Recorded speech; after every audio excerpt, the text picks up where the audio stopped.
कणक की खरीद दौरान मंडियां विच परेशान हो रहे किसानों ਨੂੰ ਲੈ ਕੇ ਅੱਜ ਸ਼੍ਰੋਮਣੀ ਅਕਾਲੀ ਦਲ ਦੇ ਮੁੱਖ ਬੁਲਾਰੇ ਡਾਕਟਰ ਦਲਜੀਤ ਸਿੰਘ ਚੀਮਾ ਵੱਲੋਂ ਰੂਪਨਗਰ ਦੇ ਵਿੱਚ ਪ੍ਰੈਸ ਵਾਰਤਾ ਨੂੰ ਇਸ ਦੇ ਲਈ ਫੂਡ ਸਪਲਾਈ ਮੰਤਰੀ ਭਾਰਤ ਭੂਸ਼ਣ ਆਸ਼ੂ ਅਤੇ ਮੁੱਖ ਮੰਤਰੀ ਨੂੰ ਜ਼ਿੰਮੇਵਾਰ ਦੱਸਿਆ ਅਤੇ ਡਾਕਟਰ ਚੀਮਾ ਨੇ ਮੰਤਰੀ ਭਾਰਤ ਭੂਸ਼ਣ ਆਸ਼ੂ ਦੇ ਬਾਰਦਾਨੇ ਵਿੱਚ ਵੱਡੇ ਪੱਧਰ ਤੇ ਕਰਪਸ਼ਨ ਕਰਨ ਦੇ ਵੀ ਗੰਭੀਰ ਦੋਸ਼ ਲਗਾਏ ਨੇ।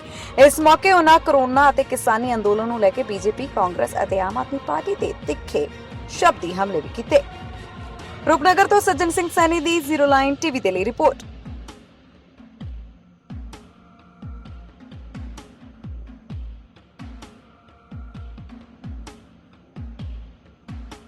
रामनवमी दियाँ बहुत बहुत मुबारकां जी कि परमात्मा सारे दे उत्ते कृपा करे, सारे परिवारों नूं खुशियां बख्शे। और दूजी गल है कि कल साडी पार्टी की कोर कमेटी की सीनियर लीडर की रात नूं सरदार सुखबीर सिंह जी बादल साहब की अगवाई दे विच वर्चुअल मीटिंग भी की सी ते सारे पंजाब दे विच जिहड़ी प्रोक्योरमेंट की बहुत वड्डी समस्या चल रही है, उहदी सारी असीं फीडबैक भी पंजाब दे सारे हिस्सों तो लई सी।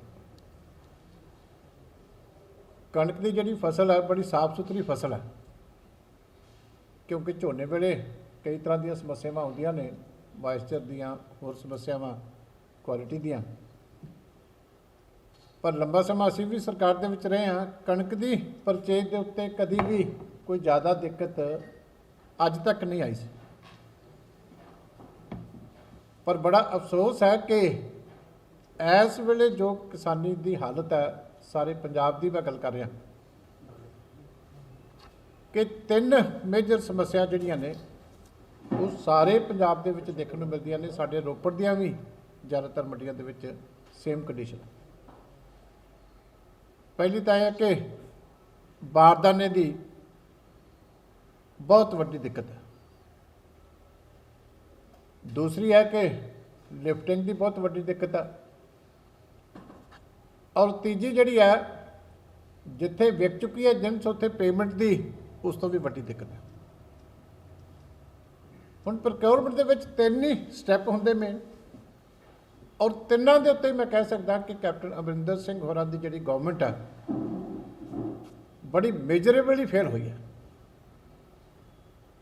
और ये जिहड़ी समस्या है, ये नहीं कि सहबन कोई समस्या खड़ी हो गई, ये करप्शन का इशू है बहुत बड़ा।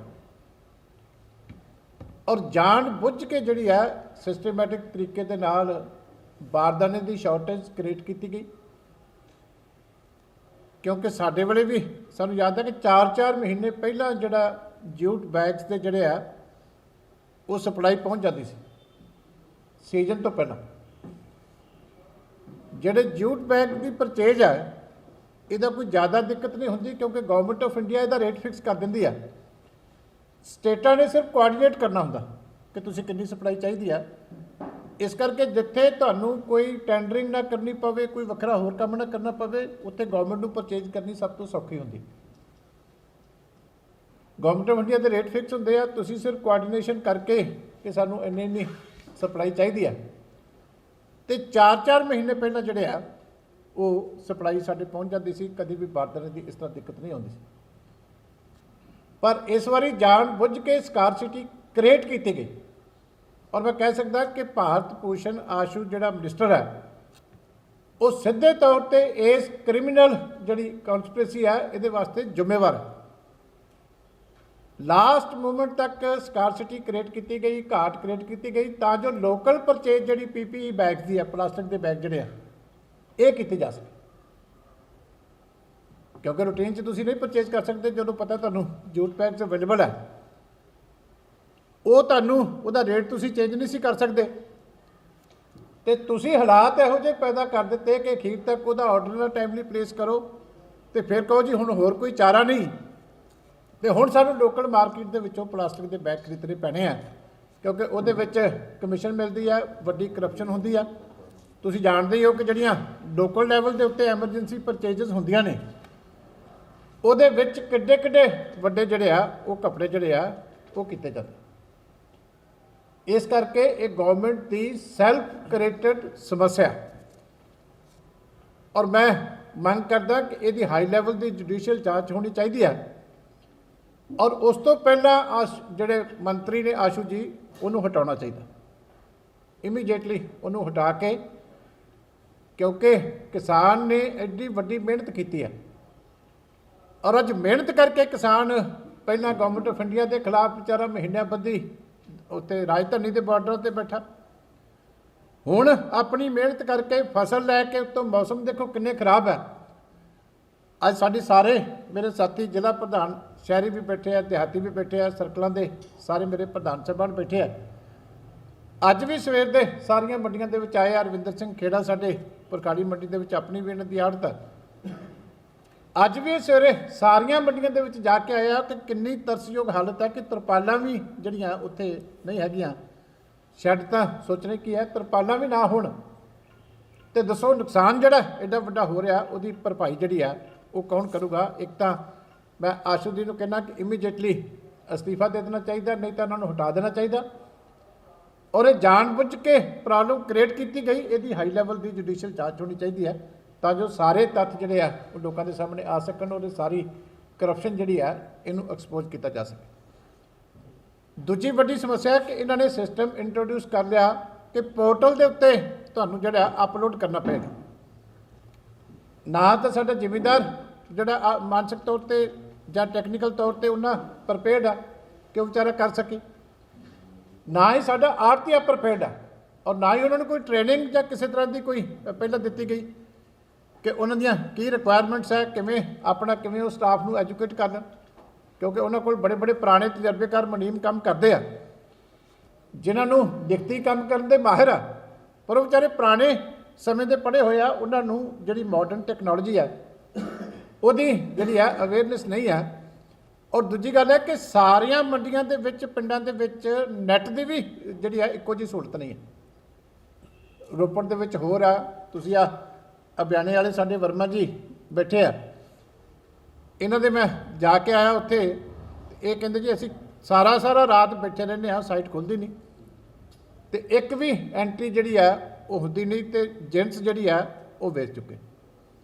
ਕਿੰਨੇ 9 ਕਰੋੜ ਦੀ ਸੇਲ ਹੋ ਗਈ ਤਖਤਗੜ੍ਹ ਮੰਡੀ ਦੀ ਬੈਲੈਂਸ ਪਈ। ਹਾਂ, ਕੱਲੀ ਤਖਤਗੜ੍ਹ ਮੰਡੀ ਦੀ ਕਹਿੰਦੇ ਵੀ 9 ਕਰੋੜ ਦੀ ਜਿਹੜੀ ਕੱਲੀ ਬੈਲੈਂਸ ਪੇਮੈਂਟ ਹੈ ਕੱਲੀ ਤਖਤਗੜ੍ਹ ਮੰਡੀ ਦੀ ਰਹਿੰਦੀ ਹੈ, 1 ਕਰੋੜ ਦੀ ਸਿਰਫ ਹੋਈ।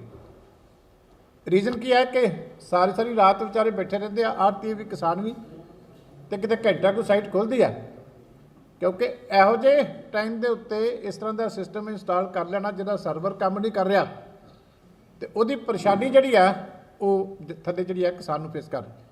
ਇਹ ਇਕੱਲੀ ਇੱਕ ਥਾਂ ਨਹੀਂ, ਸਾਰੇ ਪੰਜਾਬ ਦੀ ਸਮੱਸਿਆ, ਹਰ ਜ਼ਿਲ੍ਹੇ ਦੀ ਸੇਮ ਸਮੱਸਿਆ ਕਿ ਕਿਤੇ ਵੀ ਬਾਰਦਾਨਾ ਦੀ ਸਪਲਾਈ ਪ੍ਰੋਪਰ ਨਹੀਂ ਆ, ਔਰ ਕਿਤੇ ਵੀ ਪੋਰਟਲ ਜਿਹੜਾ ਪ੍ਰੋਪਰ ਤਰੀਕੇ ਨਾਲ ਕੰਮ ਨਹੀਂ ਕਰ ਰਿਹਾ। ਇਸ ਕਰਕੇ ਜੇ ਪੋਰਟਲ ਨਹੀਂ ਕੰਮ ਕਰ ਰਿਹਾ, ਅਪਲੋਡ ਨਹੀਂ ਹੋ ਰਿਹਾ, ਤੇ ਉਹਦੀ ਪੇਮੈਂਟ ਜਿਹੜੀ ਹੈ ਕਿਸਾਨ ਨੂੰ ਜਿਹੜੀ ਹੈ ਨਹੀਂ ਮਿਲਦੀ।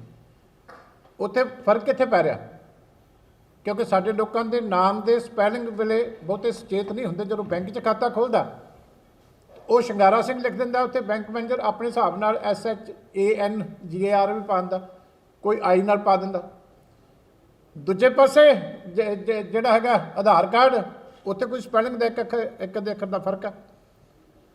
ਹੁਣ ਖਾਤੇ ਦੇ ਵਿੱਚ ਹੋਰ ਆ, ਆਧਾਰ ਕਾਰਡ ਦੇ ਉੱਤੇ ਹੋਰ ਆ, ਜਦੋਂ ਅਪਲੋਡ ਕਰਨ ਲੱਗਦਾ ਤੇ ਉਹ ਸਪੈਲਿੰਗ ਦਾ ਕਿਤੇ ਇੱਕ ਸਪੈਲਿੰਗ ਦਾ ਫਰਕ ਪੈ ਜਾਂਦਾ, ਉਹ ਵਿਚਾਰੇ ਦੀ ਉਹਦੀ ਐਂਟਰੀ ਜਿਹੜੀ ਰੱਦ ਹੋ ਜਾਂਦੀ। ਫਿਰ ਮੈਸੇਜ ਆਉਂਦਾ 3-4 ਦਿਨਾਂ ਬਾਅਦ ਕਿ ਦੁਬਾਰਾ ਸਾਰੀ ਐਂਟਰੀ ਤੁਹਾਨੂੰ ਦੁਬਾਰਾ ਕਰਨੀ ਪਏਗੀ। ਇਸ ਕਰਕੇ ਤੁਸੀਂ ਕਿਸਾਨੀ ਦੇ ਨਾਲ ਡੀਲ ਕਰਦੇ ਹੋ ਤੇ ਤੁਹਾਨੂੰ ਪ੍ਰੈਕਟੀਕਲ ਦਿੱਕਤਾਂ, ਗਰਾਊਂਡ ਰਿਐਲਿਟੀ ਜਿਹੜੀ ਆ, ਉੱਥੇ ਦਿੱਲੀ ਦੇ ਵਿੱਚ 에ਅਰ ਕੰਡੀਸ਼ਨ ਕਮਰਿਆਂ ਦੇ ਵਿੱਚ ਬੈਠ ਕੇ ਜਾਂ ਚੰਡੀਗੜ੍ਹ ਦੇ 에ਅਰ ਕੰਡੀਸ਼ਨ ਕਮਰਿਆਂ ਦੇ ਵਿੱਚ ਬੈਠ ਕੇ ਤੁਸੀਂ ਲਾਗੂ ਕਰੀ ਜਾਂਦੇ ਹੋ, ਥੱਲੇ ਗਰਾਊਂਡ ਦੇ ਉੱਤੇ ਪ੍ਰੈਕਟੀਕਲੀ ਕਿੰਨੀ ਮੈਨ ਪਾਵਰ ਟ੍ਰੇਨਡ ਆ ਉਹਦਾ ਕਿਸੇ ਨੂੰ ਕੋਈ ਅੰਦਾਜ਼ਾ ਨਹੀਂ। ਔਰ ਇਹਨਾਂ ਸਾਰੀਆਂ ਚੀਜ਼ਾਂ ਦੀ ਜਿਹੜੀ ਹੈਗੀ ਆ ਉਹ ਸਜ਼ਾ ਜਿਹੜਾ ਥੱਲੇ ਆ ਉਹ ਕਿਸਾਨ ਭੁਗਤ ਰਿਹਾ, ਉਹਦੇ ਨਾਲ ਆੜ੍ਹਤੀਆ ਭੁਗਤ ਰਿਹਾ। ਹੁਣ ਦੂਜੀ ਗੱਲ ਹੈ, ਪਹਿਲੀ ਬੇਈਮਾਨੀ ਸੀਗੀ ਉਹਦੇ 'ਤੇ ਜੂਟ ਬੈਗ ਦੇ ਉੱਤੇ, ਫਿਰ ਉਸ ਤੋਂ ਬਾਅਦ ਸੈਕਿੰਡ ਹੈਂਡ ਬਾਰਦਾਨਾ ਪਰਚੇਜ ਕਰਨਾ ਸੀ। ਉੱਥੇ ਵੀ ਜਾਣ ਬੁੱਝ ਕੇ ਇਹਨਾਂ ਨੇ ਡਿਲੇ ਕੀਤੀ। ਆਸ਼ੂ ਸਾਹਿਬ ਨੇ, ਹਰਿਆਣੇ ਨੇ 10 ਦਿਨ ਪਹਿਲਾਂ ਟੈਂਡਰ ਲਾਤਾ, ਇਹਨਾਂ ਨੇ ਬਾਅਦ ਚਲਾਇਆ। ਜਿਨ੍ਹਾਂ ਕੋਲ ਸੈਕਿੰਡ ਹੈਂਡ ਬਾਰਦਾਨਾ ਸੀ ਹਰਿਆਣੇ ਨੇ ਖਰੀਦ ਰਿਹਾ, ਪੰਜਾਬ ਜੋਗਾ ਫਿਰ ਨਹੀਂ ਬਚਿਆ। ਫਿਰ ਦੁਬਾਰਾ ਉੱਥੇ ਵੀ ਅਸੀਂ ਲੋਕਲ ਪਰਚੇਜ ਕਰਾਂਗੇ ਜੀ, ਅਸੀਂ ਪੀਪੀ ਬੈਗ ਲਵਾਂਗੇ। ਮੈਂ ਇਹਨਾਂ ਨੂੰ ਪੁੱਛਣਾ ਚਾਹੁੰਦਾ ਕਿ ਹਾਲੇ 4 ਸਾਲ 'ਚ ਇਹਨਾਂ ਦਾ ਰੱਜ ਨਹੀਂ ਹੋਇਆ। ਤੁਸੀਂ ਕਿਸਾਨੀ ਤੇ ਮਾੜਾ ਮੋਟਾ ਤੇ ਤਰਸ ਕਰੋ। ਹੁਣ ਜਿਹੜਾ ਰੇਟ ਕਹਿ ਰਹੇ ਆੜ੍ਹਤੀਆਂ ਨੂੰ ਕਿ ਤੁਹਾਨੂੰ ਅਸੀਂ ਬਾਰਦਾਨੇ ਦਾ ਦਿਆਂਗੇ, ਉਹਦੇ ਤੇ ਉਹਦਾ ਘਰ ਨਹੀਂ ਪੂਰਾ ਹੁੰਦਾ। 41 ਰੁਪਏ 90 ਪੈਸੇ ਰੇਟ ਕਿਹਾ, ਉਹਦੇ ਤੇ ਉਹਨੂੰ ਵਾਰਾ ਨਹੀਂ ਖਾਂਦਾ, ਕਿਉਂਕਿ ਬਾਰਦਾਨਾ ਆਲਰੇਡੀ ਹਰਿਆਣਾ ਗਵਰਨਮੈਂਟ ਖਰੀਦ ਕੇ ਲੈ ਗਈ ਸੈਕਿੰਡ ਹੈਂਡ ਵੀ, ਤੇ ਉਸ ਰੇਟ ਦੇ ਉੱਤੇ ਬਾਰਦਾਨਾ ਮਿਲਦਾ ਨਹੀਂ। ਔਰ 131 ਕਰੋੜ ਅੱਗੇ ਪਿਛਲੀ ਵਾਰੀ ਆੜ੍ਹਤੀਆਂ ਦੇ ਹਾਲ ਤੱਕ ਬਕਾਇਆ ਬਾਰਦਾਨੇ ਦਾ। ਪਿਛਲੇ ਪੈਸੇ ਦਿੱਤੇ ਨਹੀਂ, ਉਹਨਾਂ ਨੂੰ ਵਾਅਦਾ ਕਰੀ ਜਾਂਦੇ ਆ, ਲੇਕਿਨ ਹੁਣ ਵੀ ਕਿਹਾ ਸੀ ਵਾਅਦਾ, ਹਾਲੇ ਵੀ ਉਹਨਾਂ ਨੂੰ ਨਹੀਂ ਦਿੱਤੇ। ਤੇ ਜਿਨ੍ਹਾਂ ਦੇ 131 ਕਰੋੜ ਪਹਿਲਾਂ ਦੇ ਪੈਂਡਿੰਗ ਆ, ਤੁਸੀਂ ਇਹ ਦੱਸੋ ਕਿ ਹੁਣ ਜਿਹੜਾ ਹੈਗਾ ਉਹ ਕੀ ਕਰਨਗੇ। ਇਸ ਕਰਕੇ ਜਿਹੜੀ ਹੈ ਮੈਂ ਹੁਣ ਬਾਰਿਸ਼ ਆ ਗਈ ਤੇ ਨਵੀਂ ਸਮੱਸਿਆ ਸ਼ੁਰੂ ਹੋ ਗਈ। ਬਹੁਤ ਸਾਰੀ ਕਣਕ ਜਿਹੜੀ ਹੈ ਖਰਾਬ ਹੋ ਗਈ। ਇਹਦੇ ਡੈਮੇਜ ਵਾਸਤੇ ਜਿਹੜਾ ਹੈਗਾ ਕੀ ਪ੍ਰਬੰਧ, ਕਿਹਦਾ ਕਸੂਰ ਹੈ ਜਿਹੜੀ ਹੈਗੀ ਹੈ। ਜੇ ਕਣਕ ਮੰਡੀ 'ਚ ਪਈ ਜਿਹੜੀ ਆ ਹੁਣੇ ਸਾਡੇ ਨੰਬਰਦਾਰ ਸਾਹਿਬ ਇੱਥੇ ਮੰਡੀ ਦੇ ਵਿੱਚ ਬੈਠੇ ਆੜ੍ਹਤ ਦਾ ਵੀ ਕੰਮ ਕਰਦੇ ਆ, ਗੋਗੀ ਸਾਹਿਬ ਨੇ ਦਿਖਾ ਰਹੇ ਸੀ ਕਿ ਸਾਡੀ ਆਪਣੀ ਰੋਪੜ ਦੀ ਮੇਨ ਮੰਡੀ ਹੈ, ਹਾਲੇ ਇੱਥੇ ਕੋਈ ਸ਼ੈੱਡ ਵੀ ਹੈ, ਉੱਥੇ ਵੀ ਜਿਹੜੀ ਕਣਕ ਬਾਹਰ ਜਿਹੜੀ ਹੈ ਬਿਨਾਂ ਤਰਪਾਲਾਂ ਤੋਂ ਪਈ ਹੈ। ਤੇ ਬਾਰਿਸ਼ ਤੋਂ ਬਾਅਦ ਜਿਹੜੀ ਹੈ ਇਹਦਾ ਨੁਕਸਾਨ ਦਾ ਭਰਪਾਈ ਕੌਣ ਕਰੂਗਾ, ਇਹ ਵੀ ਮੈਂ ਸਰਕਾਰ ਨੂੰ ਜਿਹੜੀ ਹੈ ਇਹ ਗੱਲ ਪੁੱਛਣਾ ਚਾਹੁੰਦਾ।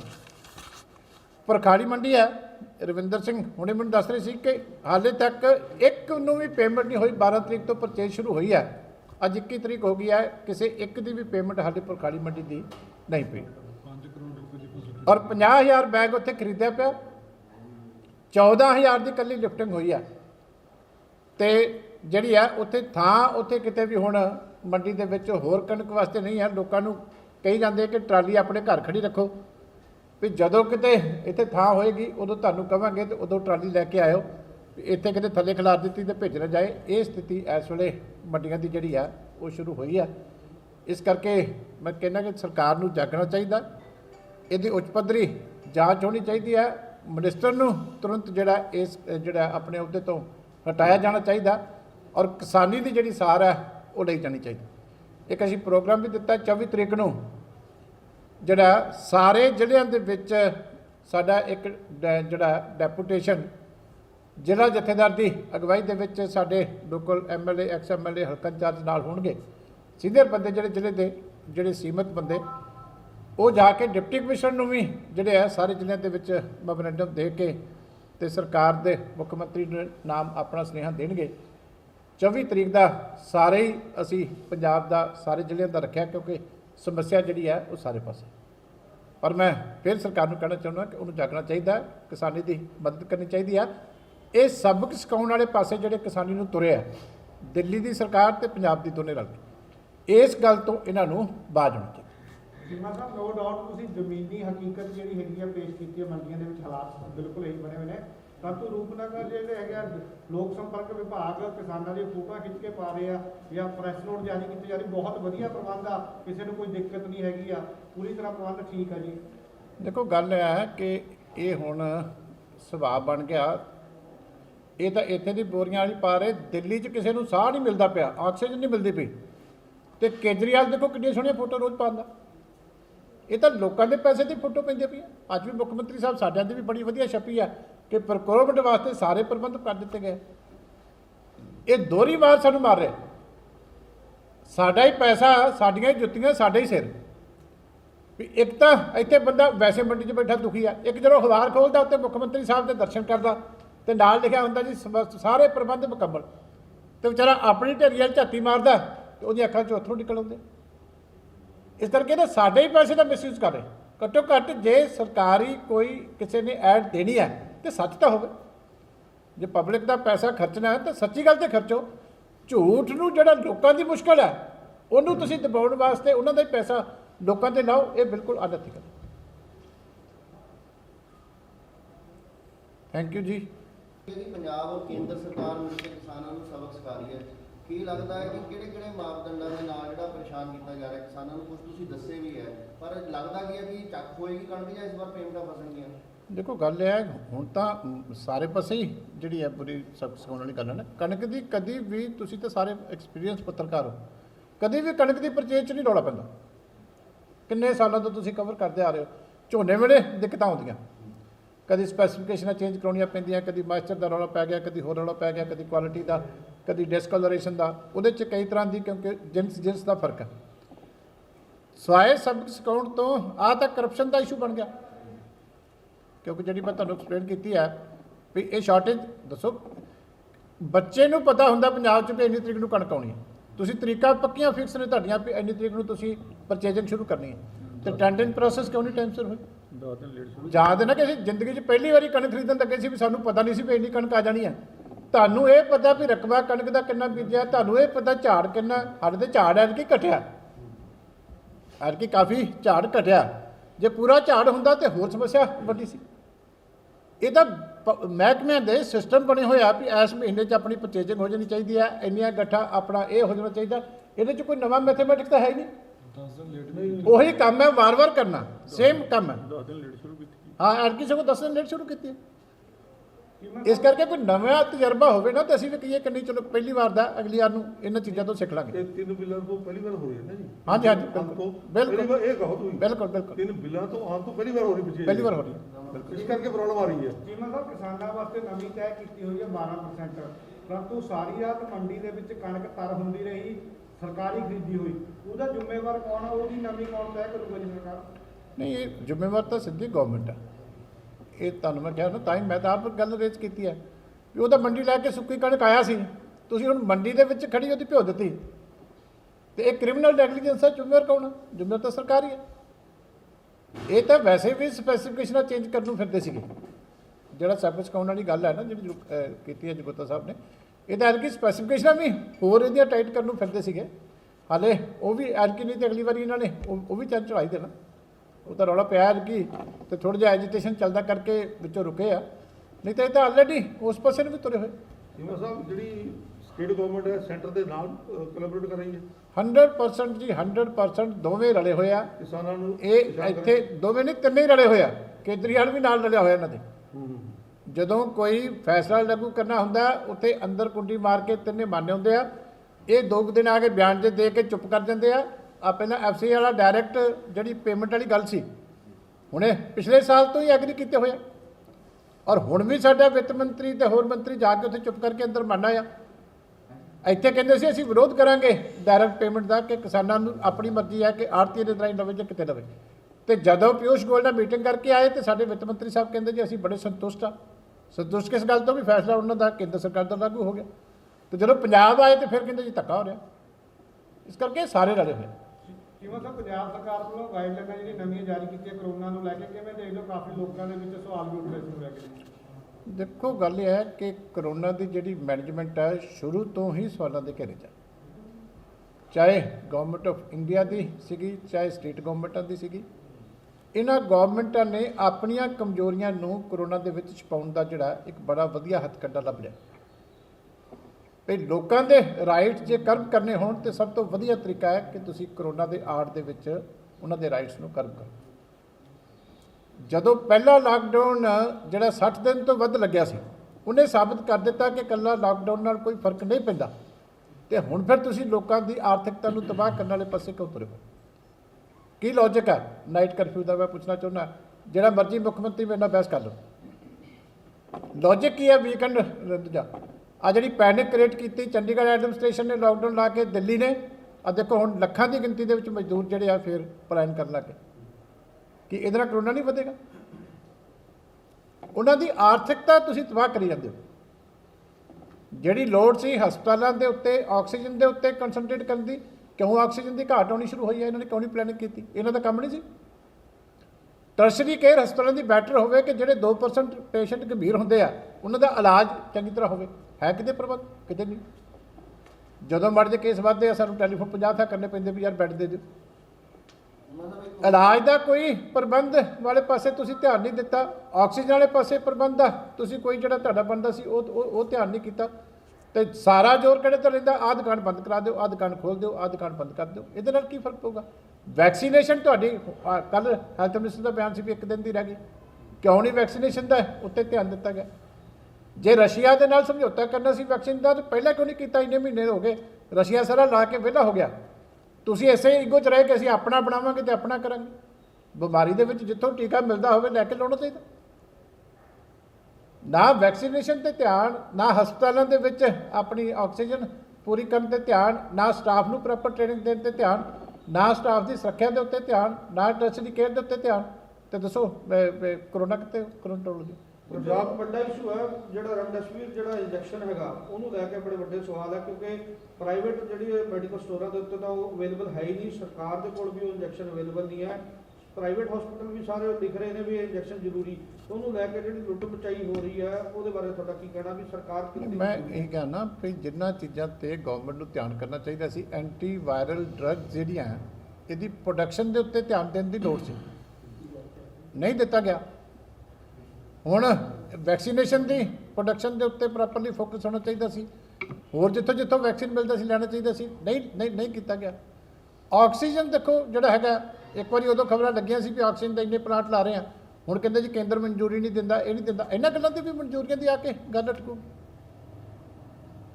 ਜੇ ਆਕਸੀਜਨ ਪਲਾਂਟਾਂ ਵਾਸਤੇ ਵੀ ਐਸ ਐਮਰਜੈਂਸੀ ਕੰਡੀਸ਼ਨ ਦੇ ਵਿੱਚ ਵੀ ਮਨਜ਼ੂਰੀਆਂ ਤੇ ਆ ਕੇ ਗੱਲਾਂ ਅਟਕਣੀਆਂ, ਤੇ ਇਹ ਤਾਂ ਟੰਗ ਦੇਣੇ ਚਾਹੀਦੇ ਸਾਰੇ ਫਿਰ ਜਿਹੜੇ ਮਨਜ਼ੂਰੀਆਂ ਰੋਕਣ ਵਾਲੇ ਤੇ ਕਰਨ ਵਾਲੇ।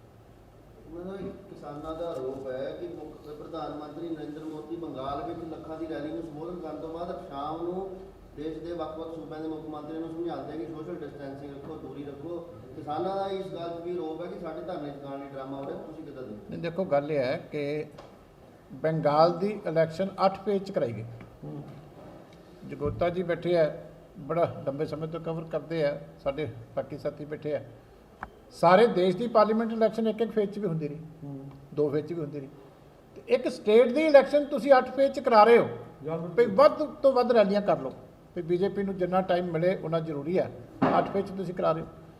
ਪੰਜਾਬ ਦਾ ਇੱਥੇ ਸਾਰਿਆਂ ਨੇ ਕਿਹਾ ਸੀ ਕਿ ਲੋਕਲ ਗਵਰਨਮੈਂਟ ਦੀ ਇਲੈਕਸ਼ਨ ਹਾਲੇ ਰਹਿਣ ਦਿਓ, ਕਰੋਨਾ ਕੰਟਰੋਲ ਹੋ ਗਿਆ, ਹੋਰ ਬੈਟਰ ਹੋ ਲੈਣ ਦਿਓ, ਨਾ ਕਾਹਲੀ ਕਰੋ।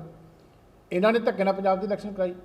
15 ਦਿਨ ਪਹਿਲਾਂ ਦਿੱਲੀ ਦੀ ਸਰਕਾਰ ਨੇ ਦਿੱਲੀ ਗੁਰਦੁਆਰਾ ਚੋਣਾਂ ਦਾ ਧੱਕੇ ਨਾਲ ਆਰਡਰ ਕੀਤਾ। ਮਿਨਿਸਟਰ ਨੇ ਖੁਦ ਆਰਡਰ ਕੀਤਾ ਕਿ ਇਲੈਕਸ਼ਨ ਹੋਣੀ ਚਾਹੀਦੀ, 25 ਤਰੀਕ ਇਲੈਕਸ਼ਨ ਦੀ ਫਿਕਸ ਕੀਤੀ। ਇਹ ਜਿਹੜਾ ਸਭ ਤੋਂ ਵਿਜ਼ਨਰੀ ਲੀਡਰ ਦੇਸ਼ ਦਾ ਕੇਜਰੀਵਾਲ ਸਮਝਦਾ, ਇਹਨੂੰ 15 ਦਿਨ ਦੇ ਵੀ ਪਹਿਲਾਂ ਨਹੀਂ ਸੀ ਪਤਾ ਇਹ ਹਾਲਤ ਕੀ ਹੈ। 25 ਨੂੰ ਇਲੈਕਸ਼ਨ ਸੀ ਤੇ ਵਿੱਚ ਹੁਣ ਕਰਫਿਊ ਲੱਗ ਗਿਆ। ਤੁਸੀਂ ਦੱਸੋ ਨਾ ਇਹਨਾਂ ਦਾ ਲੌਜਿਕ ਕੀ ਹੈ? ਮੈਨੂੰ ਤਾਂ ਸਮਝ ਨਹੀਂ ਲੱਗਦੀ ਵੀ ਜਿਹੜੇ ਮੁੱਖ ਮੰਤਰੀ ਨੂੰ ਆਪਣਾ ਇੱਕ ਸ਼ਹਿਰ ਦਾ ਹੀ ਨਹੀਂ ਪਤਾ ਵੀ ਮੇਰੀ ਅੱਜ ਕੀ ਸਥਿਤੀ ਹੈ ਬਿਮਾਰੀ ਦੀ, ਮੈਨੂੰ ਇਲੈਕਸ਼ਨਾਂ ਕਰਾਉਣੀਆਂ ਚਾਹੀਦੀਆਂ ਕਿ ਨਹੀਂ ਕਰਾਉਣੀਆਂ ਚਾਹੀਦੀਆਂ, ਤੇ ਆਪਣਾ ਤੇ ਇਹ ਕੁਝ ਕਰਦੇ ਰਹੇ ਪਏ। ਇਹਨਾਂ ਦਾ ਹਾਲ ਇਹ ਹੈ, ਉੱਥੇ ਰਾਜਨੀਤਿਕ ਹਿੱਤ ਦੇਖਣੇ। ਜਿੱਦਣ ਲੱਗਿਆ ਕਿ ਅਕਾਲੀ ਦਲ ਨੂੰ ਸਿੰਬਲ ਕੋਰਟ ਨੇ ਦੇ ਦਿੱਤਾ, ਉਦੋਂ ਨੂੰ ਲੱਗਦਾ ਸੀ ਵੀ ਅਕਾਲੀ ਦਲ ਦਾ ਸਿੰਬਲ ਅਸੀਂ ਨਹੀਂ ਦੇਣ ਦੇਣਾ, ਆਪਣਾ ਮੈਂ ਤੁਹਾਡੇ ਜਿਹੜੇ ਗੁਰਦੁਆਰਿਆਂ ਦੇ ਉੱਤੇ ਕਬਜ਼ ਕਰਾ ਦੇਣੇ। ਜਿਸ ਤਰ੍ਹਾਂ ਅਦਾਲਤ ਨੇ ਅਕਾਲੀ ਦਲ ਨੂੰ ਸਿੰਬਲ ਦੇ ਦਿੱਤਾ, ਹੁਣ ਤਾਂ ਕਰਫਿਊ ਲੱਗਣ ਲੱਗੇ। ਇਹ ਮਾੜੀ ਨੀਤੀ ਦੀਆਂ ਨਿਸ਼ਾਨੀਆਂ ਨੇ। ਦੱਸੋ ਇਹਦੀ ਐਕਸਪਲੇਨੇਸ਼ਨ ਕੀ ਹੈ? ਝੂਠਾ ਪ੍ਰਚਾਰ ਸਾਰਾ ਦਿਨ ਜਿਹੜੀ ਆ ਟੀਵੀ ਤੇ ਆ ਕੇ ਐਡਵਰਟਾਈਜ਼ਮੈਂਟ ਦੇ ਕੇ ਕਰੀ ਜਾਂਦੇ। ਰਾਜਨੀਤਿਕ ਪਾਰਟੀਆਂ ਤੁਹਾਡੇ ਕਹਿਣ ਦਾ ਮਤਲਬ ਹੈ ਕਿ ਜਿਹੜੀਆਂ ਕਰੋਨਾ ਨੂੰ ਬਹਾਨਾ ਬਣਾ ਕੇ ਕਰੋਨਾ ਦਾ ਜਿਹੜਾ ਰਾਜਨੀਤੀਕਰਨ ਜਿਹੜੀਆਂ ਕਰ ਰਹੀਆਂ ਨੇ। ਦੇਖੋ ਕਰੋਨਾ ਵਾਸਤੇ ਲੋਕਾਂ ਨੂੰ ਮਾਨਸਿਕ ਤੌਰ ਤੇ ਤੁਸੀਂ ਤਿਆਰ ਕਰੋ, ਅਵੇਅਰ ਕਰੋ, ਇਹ ਚੰਗੀ ਗੱਲ ਹੈ। ਪਰ ਇੰਨੇ ਸਾਲ ਹੋ ਗਏ ਆ ਹੁਣ ਇਹਦੇ ਨਾਲ ਸਿਸਟਮ ਦੇ ਨਾਲ ਤੁਹਾਨੂੰ ਚੱਲਣਾ ਪੈਣਾ। ਇਹ ਹੱਲ ਨਹੀਂ ਹੈਗੇ। ਤੁਸੀਂ ਇੱਥੇ ਤੇ ਪਾਬੰਦੀ ਲਾ ਦਿਓਗੇ ਕਿ 10 ਬੰਦੇ ਨਹੀਂ ਇਕੱਠੇ ਹੋਣੇ, ਬੱਸ 'ਚ 70 ਬੰਦੇ ਚੜ੍ਹਦੇ ਪਏ ਆ। ਹੁਣ ਜਿਹੜੇ ਵਿਚਾਰੇ ਜਾ ਰਹੇ ਆ ਮਾਈਗ੍ਰੈਂਟ ਲੇਬਰ, ਇੱਕ ਬੱਸ 'ਚ 100 ਬੰਦਾ ਚੜ੍ਹਿਆ। ਨੂੰ ਲੈ ਕੇ ਵਿਵਾਦ ਹੈ। ਜਿਹੜੇ ਹੈਗੇ ਆ ਰੇਲ ਗੱਡੀਆਂ ਤੇ, ਉਹਨਾਂ ਦੇ ਦੇਖੋ ਸਾਹ ਨਹੀਂ ਹੁੰਦਾ ਵਿਚਾਰਿਆਂ ਨੂੰ, ਜਿਨ੍ਹਾਂ ਦੇ ਛੱਤਾਂ ਦੇ ਉੱਤੇ ਵੀ ਟ੍ਰੇਨਾਂ 'ਤੇ ਚੜ੍ਹੇ ਹੋਏ ਆ। ਤੇ ਇਹ ਮਜ਼ਾਕ ਬਣਵਾ ਕੌਣ ਰਿਹਾ? ਲੋਕਾਂ ਨੂੰ ਵਾਰ-ਵਾਰ ਤੁਸੀਂ ਪੈਨਿਕ ਕ੍ਰੀਏਟ ਕਰਦੇ ਪਏ, ਕੌਣ ਕਰ ਰਿਹਾ? ਸਰਕਾਰਾਂ ਕਰ ਰਹੀਆਂ। ਦਿੱਲੀ ਠੇਕੇ ਦੇ ਲੈਣ ਵਾਲੇ, ਠੀਕ ਹੈ ਨਾ। ਇਸ ਕਰਕੇ ਜੇ ਇਲੈਕਸ਼ਨਾਂ ਤੋਂ ਤੁਸੀਂ ਆਪ ਨਹੀਂ ਹਟੋਗੇ, ਪ੍ਰਾਈਮ ਮਿਨਿਸਟਰ ਨੇ ਵੀ ਲੀਡ ਕੀਤਾ, ਪ੍ਰਾਈਮ ਮਿਨਿਸਟਰ ਛੱਡ ਵੀ ਸਕਦੇ ਸੀ ਵੀ ਮੈਂ ਕਰੋਨਾ ਦੇ ਕਰਕੇ ਮੈਂ ਕੰਪੇਨ ਨਹੀਂ ਕਰਾਂਗਾ ਕਿ ਮੇਰੀ ਲੋਕਲ ਲੀਡਰਸ਼ਿਪ ਕਰੇਗੀ। ਹੋਮ ਮਿਨਿਸਟਰ ਵੀ ਛੱਡ ਸਕਦਾ ਸੀ ਵੀ ਲੋਕਲ ਲੈਵਲ 'ਤੇ ਕਰਨਗੇ ਵੀ ਅਸੀਂ ਨਹੀਂ ਜਾਵਾਂਗੇ, ਵੀ ਤੁਸੀਂ ਆਪਣਾ ਲੋਕਲ ਲੈਵਲ 'ਤੇ ਛੋਟੀਆਂ ਰੈਲੀਆਂ ਕਰਕੇ ਕਰੋ। ਪਰ ਕਿਸੇ ਨੇ ਨਹੀਂ ਛੱਡਿਆ। ਅਤੇ ਇੱਥੇ ਵਿਆਹ ਵਾਲੇ ਨੂੰ ਵਿਚਾਰੇ ਨੂੰ ਜਿਹੜੇ ਸੰਸਕਾਰ 'ਤੇ ਤੁਸੀਂ 20 ਬੰਦੇ ਨਹੀਂ ਇਕੱਠੇ ਹੁੰਦੇ, ਸੰਸਕਾਰ ਤਾਂ ਓਪਨ 'ਚ ਹੀ ਹੁੰਦੇ ਆ। ਉੱਥੇ ਦੱਸੋ 20 ਬੰਦਿਆਂ ਨੂੰ ਕੀ ਵੱਡੀ ਦਿੱਕਤ ਹੈ? ਜਿੱਥੇ ਲੋੜ ਹੁੰਦੀ ਹੈ ਵੀ ਸਾਰੀ ਜ਼ਿੰਦਗੀ ਦਾ ਕਿਸ ਦਾ ਰਿਸ਼ਤਾ ਹੁੰਦਾ, ਐਡੇ ਐਡੇ ਪਰਿਵਾਰ ਦੇ 20 ਮੈਂਬਰ ਨਹੀਂ ਪੂਰੇ ਹੁੰਦੇ। ਤੁਸੀਂ ਜਾਣ ਬੁੱਝ ਕੇ ਉਹਨਾਂ ਨੂੰ ਤੰਗ ਕਰਦੇ ਹੋ। ਇੱਕ ਅੱਗੇ ਦੁਖੀ ਹੈ, ਉਹਨੂੰ ਤੁਸੀਂ ਹੋਰ ਦੁਖੀ ਕਰਦੇ ਵੀ ਤੂੰ 20 ਤੋਂ ਵੱਧ ਨਹੀਂ ਇਕੱਠੇ ਕਰ ਸਕਦਾ, ਉਹਨੂੰ ਜਿਹੜਾ ਮਰਜ਼ੀ ਬਲੈਕਮੇਲ ਕਰ ਦੇਵੇ। ਇੱਕ ਪਾਸੇ ਵਾਲੇ ਦੀ ਡੈਥ ਹੋਈ ਹੈ, ਉਹਨੂੰ ਜਿਹੜਾ ਮਰਜ਼ੀ ਜਾ ਕੇ ਦਬਕੇ ਮਾਰੀ ਜਾਵੇ ਵੀ ਤੇਰੇ 20 ਤੋਂ ਵੱਧ ਕਿਉਂ? ਨਾਈਟ ਕਰਫਿਊ ਦੀ ਕੀ ਸੈਂਸ ਬਣਦੀ ਹੈ? ਮੁੱਦਾ ਇਹ ਹੈ ਕਿ ਰਾਤ ਨੂੰ ਕਰਪਸ਼ਨ ਵੱਧ ਗਈ ਹੈ ਵੀ 9:01 ਦੇ ਜੇ ਤੁਹਾਡੀ ਗੱਡੀ ਮਿਲ ਗਈ ਤੇ ਮੇਰਾ ਅਧਿਕਾਰ ਬਣ ਗਿਆ ਵੀ ਲਿਆ ਬਈ, ਨਹੀਂ ਤਾਂ ਫਿਰ ਗੱਡੀ ਖੜੀ ਕਰ ਦੇ, ਇਹ ਕਰਫਿਊ ਹੈ। ਅੱਛਾ, ਰਾਤ ਨੂੰ ਚੋਰੀਆਂ ਹੁੰਦੀਆਂ ਬਿਲਕੁਲ ਮਜ਼ੇਦਾਰ ਗੱਲ ਹੈ। ਬਿਲਕੁਲ। ਜਿਵੇਂ ਜਿਵੇਂ ਸਾਹਿਬ ਨਵੇਂ ਜਿਹੜੇ ਆਰਡਰਾਂ ਦੇ ਤਹਿਤ ਜਿੱਦਾਂ ਜਿਮ ਬੰਦ ਕਰਾਏ, ਜਿਮ ਮਾਲਕਾਂ ਵੱਲੋਂ ਇਹ ਜਿਹੜੇ ਨੌਜਵਾਨ ਵਰਜਿਸ਼ ਕਰਦੇ ਉਹਨਾਂ ਵੱਲੋਂ ਸਵਾਲ ਚੁੱਕੇ ਜਾ ਰਹੇ ਆ ਵੀ ਜਿੱਥੇ ਸਿਹਤ ਬਣਦੀ ਆ ਉਹ ਬੰਦ ਕਰਵਾਇਆ ਜਾ ਰਿਹਾ ਤੇ ਠੇਕੇ ਦੀ ਜਿੱਥੇ ਸਿਹਤ ਖਰਾਬ ਹੁੰਦੀ ਆ ਉਹ ਖੁੱਲੇ ਆ। ਇਹ ਸਾਡੇ ਮੁੱਖ ਮੰਤਰੀ ਸਾਹਿਬ ਦੇ ਮਨਪਸੰਦ ਦੇ ਵਿਸ਼ਾ, ਇੱਥੇ ਮੈਂ ਬਹੁਤਾ ਨਹੀਂ ਕਹਿਣਾ ਚਾਹੁੰਦਾ। ਹਾਂ ਜਿਵੇਂ ਸਾਹਿਬ ਅਸੀਂ ਓਵਰ ਵਾਲੀ ਗੱਲ ਕਰੀਏ, ਲੰਬੀ ਗੱਲਾਂ ਸਾਰੀਆਂ ਵੀ ਅਸੀਂ ਇਹ ਕਹੀਏ ਪੰਜਾਬ ਸਰਕਾਰ ਕੋਰੋਨਾ ਨੂੰ ਟੈਕਲ ਕਰਨ 'ਚ ਫੇਲ ਹੋਈ ਹੈ 100% ਬਸ ਸਿੱਧੀ ਗੱਲ ਤਾਂ ਹੈ। 100% ਬਾਕੀ ਗੱਲਾਂ ਵਿੱਚ ਆ ਗਈਆਂ 100%। ਪਰ ਟੈਕਲ ਕਰਨ 'ਚ ਫੇਲ ਹੋਇਆ ਆਹ ਬਾਈਟ